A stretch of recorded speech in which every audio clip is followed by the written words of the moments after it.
Thank you for listening to the Silent So Loud podcast. This will be a podcast where we talk about Tampa Bay sports. We'll talk about pop culture, pretty much whatever we really want to talk about. But right now, let's talk about the Rays. Looks like they kind of turned things around a little bit. Looks like they're going to have hopefully a better August than they had in July. Eflin pitched last night. He had 0 runs. He had 5 Ks, only allowed 3 hits. Fairbanks came in, closed the game. It got a little close at the end, but the Rays pulled it out in the Bronx 5-2. Also, the night before, you have Glasnow that pitched. Just a fantastic game. He pitched a gem, 7 innings. Rays hit 4 homers. But last night's little quick recap, you got Margot hit a double. He also made a great catch. He made a great catch out there in right field. Yandy hit a homer. Randy hit a homer last night. He had a July that batting average we don't even want to talk about, but he hit a homer. He also had a little scare at the wall where it looked like he scraped his arm on the wall, but he gave a thumbs up, looked like he was okay. And also the good news is that the Yankees did not throw at him after he hit the home run. They have a little history with him whenever he does that little pose at third base. They like to, throw a little inside. Also, Brandon had an RBI, so it looks like hopefully the Rays are going to turn things around. If you look at the American League East, things are tight in the American League East, is one way to put it. Right now, the standings, you got the Orioles are right there in first place, a game and a half. And the crazy thing is that at the beginning of the year, if you would have told me that the Yankees were going to be in first place in August, probably would have agreed with you. Red Sox, okay, maybe. Toronto, yeah, I could see it. But Baltimore, never would have thought here we are in August with about 50 games left or so. And Baltimore is leading the American League East, and it's just a brutal division. If you look at the other divisions, we don't have a losing team in this division. So just going to be a battle probably all the way till the end. But I have the utmost confidence in Kevin Cash as a manager. I think that he will absolutely lead the way. And I could see them just really, hopefully just, going to have a better month. July kind of had a little bit of a hiccup. It happens. It's baseball. You play 162 games. It's just the nature of the beast, I guess. But, if you look at these other divisions, the Twins, first place, 55 and 53. The Yankees are got a better percent than that. You look at the other division leader, the Rangers, 61 and 46, with the Astros right there, 61 and 47. So they're definitely like other top AL teams, but the American League East, like I already said, is just brutal. And then you flip it over and look at the National League. I got the Braves. I know the Dodgers historically go, but I got the Braves in the National League. And to be honest with you, I'm hoping that we see a Braves-Rays World Series. I think it would be great for baseball. If you think about it, driving to Atlanta only takes a couple hours from the Bay Area.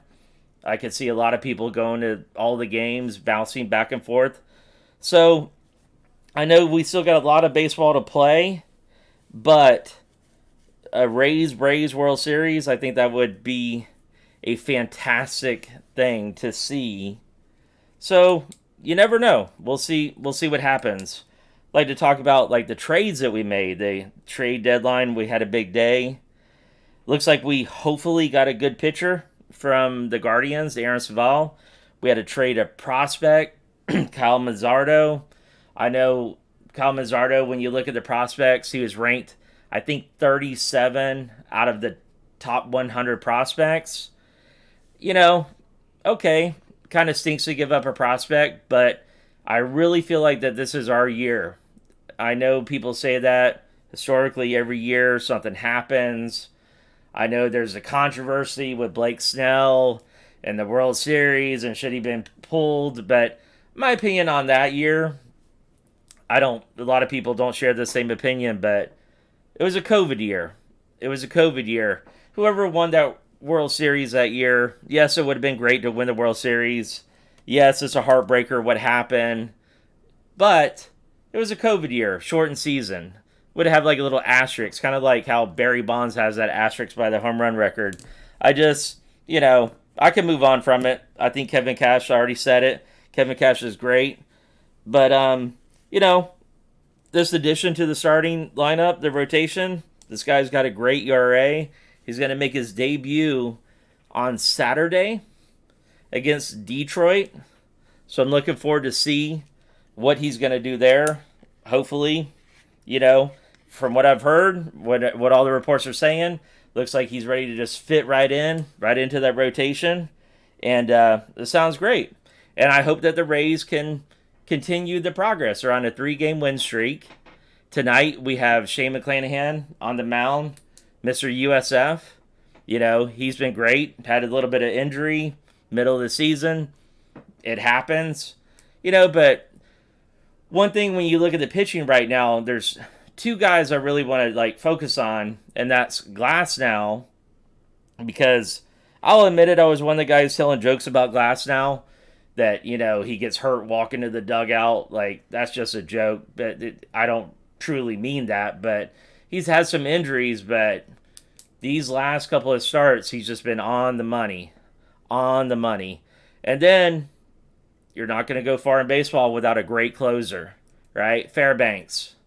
Yeah, I know he had the hip injury, but Fairbanks last night, things got a little bit shaky in the Bronx. Fairbanks comes in there, runners on the corner. Fairbanks gets it done. Rays win 5-2. So hopefully tonight, progress continues. Maybe get a Baltimore loss in there. Wouldn't hurt the Rays at all. And, we'll see what happens.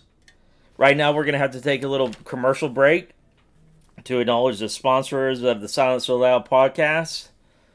First break we got to take is brought to you by Zero Carb Happy Donuts. You ever want to eat a donut, but you can't have those carbs? Good news, folks. We have Zero Carb Happy Donuts. These are delicious donuts, and they're nutritious. They have 40 grams of protein and fiber and zero carbs. But the best thing about these Zero Carb Happy Donuts, besides having zero carbs, they're going to put a big happy on your face. That's Zero Carb Happy Donuts. Got to put a happy right on your face. You can purchase them at your local food store. All right, so we're back. We're going to kind of bounce off the Rays now. Let's talk about the Bucs a little bit. Let's talk about them. A little bit of quarterback controversy. Never a bad thing. Never a bad thing having quarterback controversy.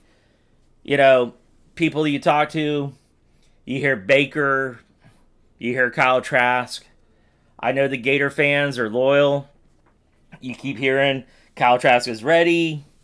You have Baker. Some people love him. Some people hate him. I think he's one of those guys. He's got a lot of swagger to him. And I think that he's one of those guys that you either love him or hate him. And there's not really a lot of in between. I think when you look at Baker and you look at last season and kind of just look at his career, I think that Cleveland, just my opinion, I don't think they gave him a fair shake. I think they got their eyes on Watson, and they kind of, forgot about Baker. I get it. Watson has, great skills, great quarterback, even though he hasn't done a lot lately. And Baker, had to leave Cleveland, went to Carolina, and I don't even want to talk about Carolina. I heard that he had to learn the playbook through Zoom and what have you, So we only talk about that. But the Rams, you could see that spark whenever he got his chance to play. You could see that Baker was having a good time and felt confident, right? And from what I've seen of Baker, and I know we're early, we just started practice, everybody's showing up at camp, right? But from what I've seen, he looks like he's really happy to be a Buccaneer. And Kyle Trask, Florida boy, went to the Gators. You know, I was reading about him the other day. They were saying that he's going to work on his mobility. Very tall guy, not known to be mobile. But here's what Buck fans need to remember is that, yes, I know we lost the greatest quarterback of all time. Yes, I know we won 8 games and lost 9. You know, and a lot of the people in media are blasting the Bucs already. I think it was Colin Cowherd saying that we were going to win 3 games. He said that Brady won 8 and Baker's half as good or less, so he's going to give us 3. You know, I don't believe it. I'm not saying that we're going to win 11 or 12 games, but I think 9-8 is fair. 9-8 could be a good season, in my opinion. I think that they could win the NFC South. I really do believe that. So we're going to have to wait and see. If you pull up the headlines of the quarterback situation right now in Tampa, I mean, it's just all over the place. And one thing that I love that the new offensive coordinator has done is right off the bat, right? He said, I'm not going to tell you who the starter is. I'm not going to tell you, right? And the reason why he said that is he said that Baker, let's just pretend that we know he's a starter. Then he said the backup will start playing like a backup. And I really like that he said that. He said that the backup will start playing like a backup and the starter will start playing like the starter. Right now, honestly, we don't know, right? And let's be honest, the way this league is going, you had the scare with Joe Burrow the other day where they thought he could possibly be out. Looks like it's just going to be a calf strain. But the way this league is going, you really do need 2, if not 3, quality quarterbacks. 3 I know is tough. But having 2 quarterbacks that you're not really quite sure who's the starter, to me, it's a fantastic problem to have. And I know I'm probably biased being from Tampa and everything, but, you know, it's, how do I word this? We're moving on from the Tom Brady era. And I loved it when Tom Brady came to Tampa. I bought Brady shirts. Just totally, like, infatuated with Tom Brady when he came here to Tampa. But now we got to move on. He's retired. Last season, yes, he came back. But I mean, let's look at the things that happened. He had to take a break from camp. That right there told us that something is kind of off. Now, I'm not bashing Tom Brady. I'm not bashing him at all. Not saying that he was the reason why we were 8-9. But it just was not the Tom Brady that we knew. You could tell that he had a lot of stuff going on in his life, right? But, I mean, okay, we made the playoffs. We didn't have a winning record and had a bad playoff game against Dallas. So what? It happens, right? It happens. A guy got us a Super Bowl. Fantastic, right? In the last playoff game, he looked every bit of a guy playing in his 40s. And for the first time, not first time, but it just struck me because I was at that playoff game, he looked like a quarterback that was playing that did not want to get hurt. And I know nobody wants to get hurt, but when you start playing like that, it's definitely time to go, right? So I guess my point of doing this Tom Brady rant is that it's time for Buck fans to move on. Let's just move on. We got 2 great quarterbacks.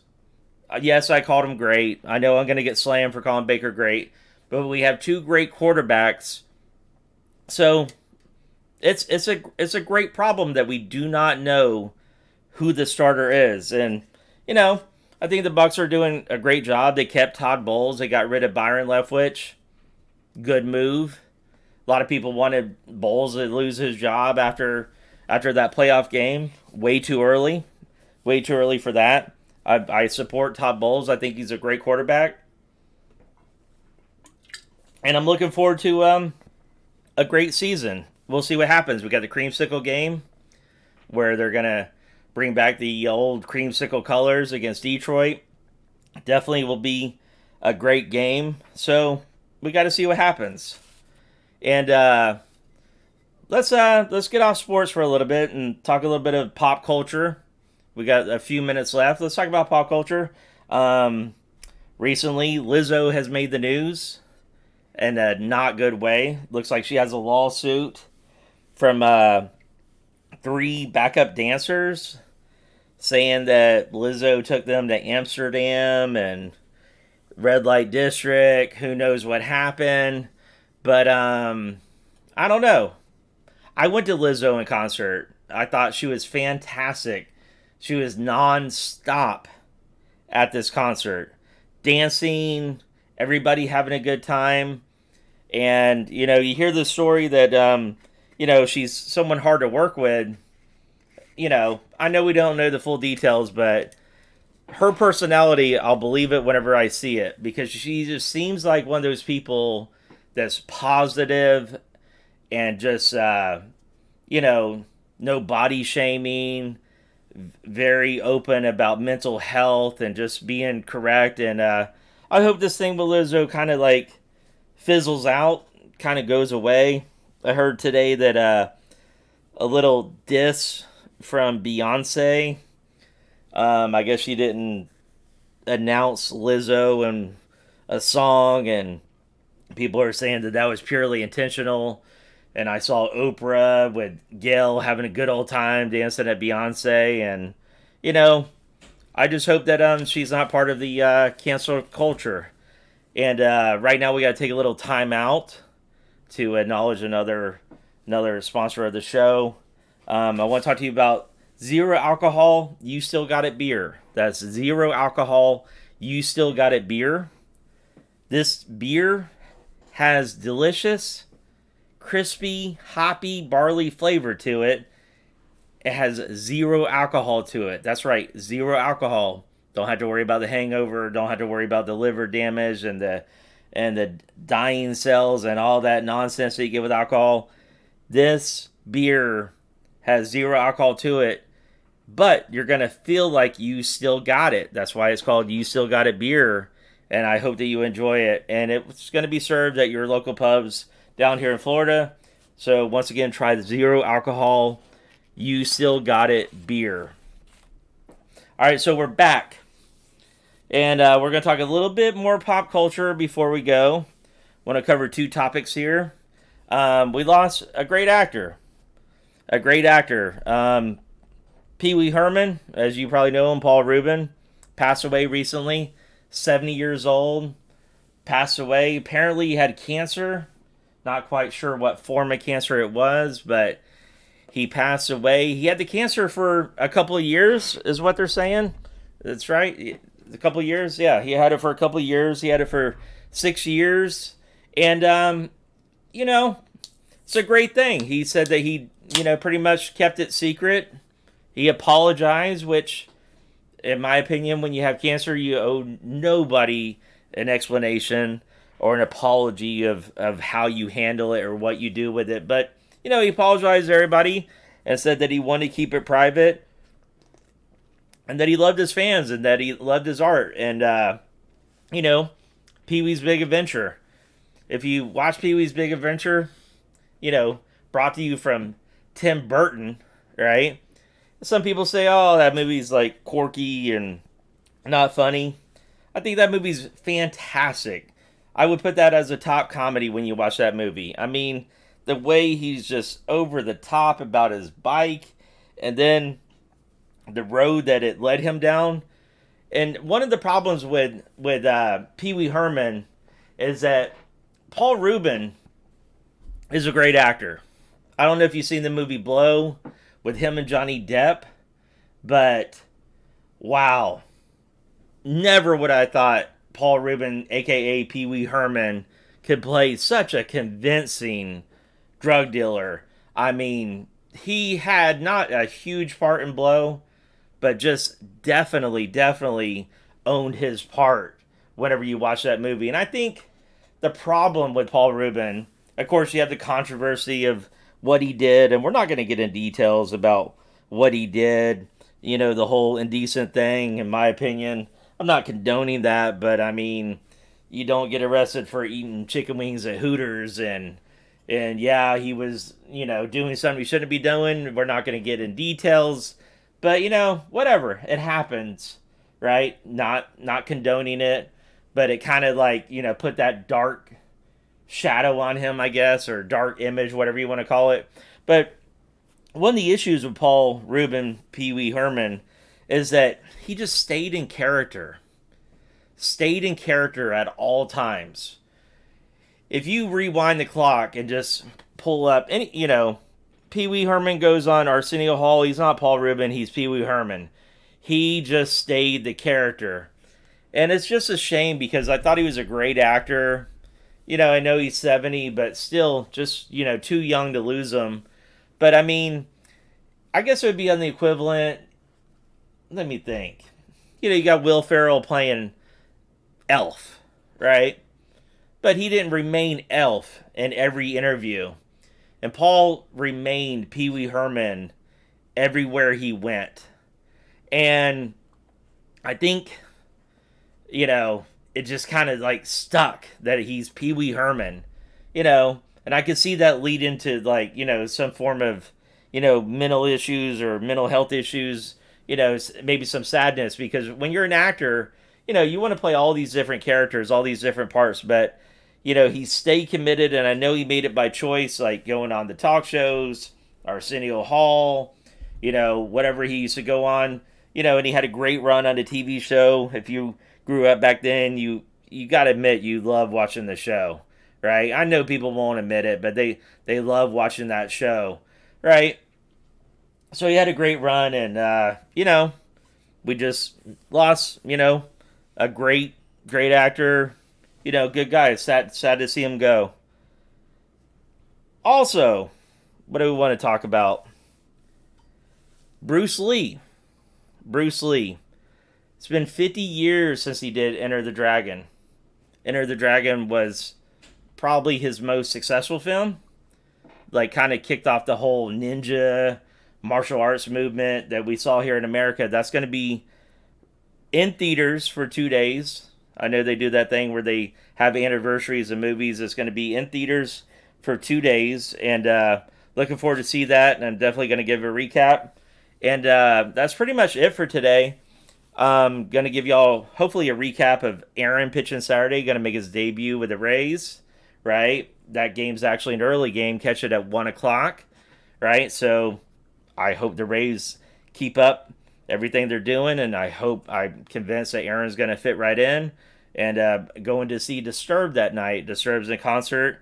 Going to give you all hopefully a recap, and we'll talk then. And once again, I want to thank you for listening to the Silence So Loud podcast. That's Silence So Loud podcast, and looking forward to talking to you in the future.